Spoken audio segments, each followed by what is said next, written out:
Эми саясий мотив менен камалгандар, эркиндиги чектелгендер бир эле соттун күнөөсү менен деп айтуудан мен алысмын.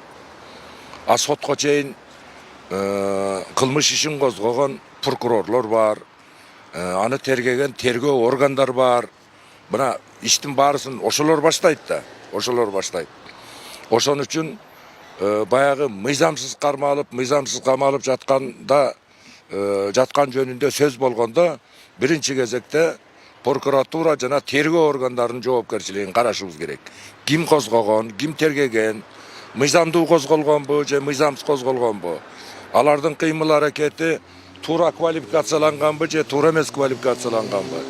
Ошолордун баарысын да комплекстүү түрдө карап туруп, ошол жерде тергөөдө канчалык мыйзам бузуу болгон, андан кийин сот органдарында мыйзам бузуучулук болгонбу, адилетсиздик болгонбу, мына ушул жакты андан кийин караш керек.